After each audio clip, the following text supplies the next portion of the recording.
بسم اللہ الرحمن الرحیم۔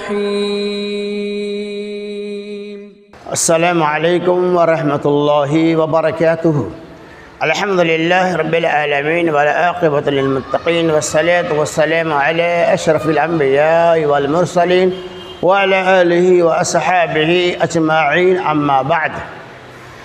عن انس رضی اللہ عنہ قال قال رسول اللہ صلی اللہ علیہ وسلم صوتان ملعونان فی الدنیا والآخرہ مسمار عند نعمت ورنت عند مصیبت۔ حضرت انس رضی اللہ تعالیٰ عنہ کہتے ہیں، اللہ کے نبی صلی اللہ علیہ وسلم نے ارشاد فرمایا، دنیا اور آخرت کے اندر دو ملعون آوازیں ہیں۔ مسمار عند نعمت، خوشی کے وقت موسیقی کی آواز، ورنت عند مصیبت، اور مصیبت کے وقت کی آواز۔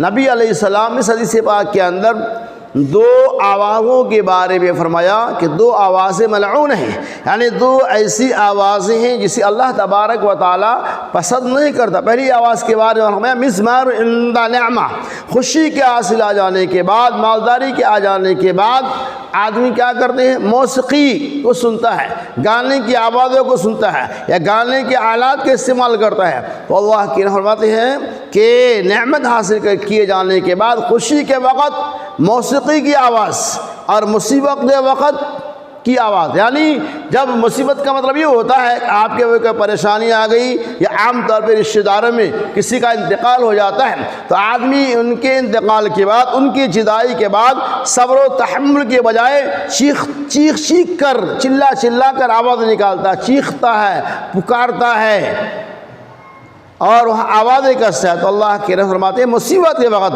یعنی عام طور پہ کسی کے مصیبت کے وقت میں چیخ کر آوازیں لگانا، اللہ کے نبی صلی اللہ علیہ وسلم کو ایسی آواز کو پسند نہیں فرماتے ہیں۔ ان دونوں آوازوں کے بارے میں نبی صلی اللہ علیہ وسلم، ایک تو خوشی کے وقت موسیقی کی آواز، گانے کی آواز، اور کسی کے انتقال کے وقت چیخ و پکار کی آوازیں، دو آوازیں ایسی جسے اللہ رب العالمین کسی بھی حال میں پسند نہیں کرتا ہے۔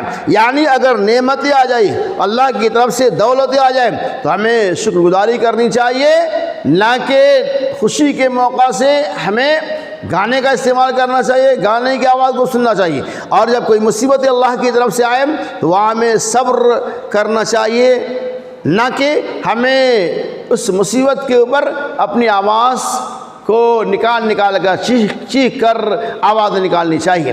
اللہ سے دعا ہے کہ اللہ تبارک و تعالیٰ ان دونوں ناپسندیدہ آواز سے ہمیں اور آپ کو اجتناب کرنے کی توفیق رفیق عطا فرمائے، آمین۔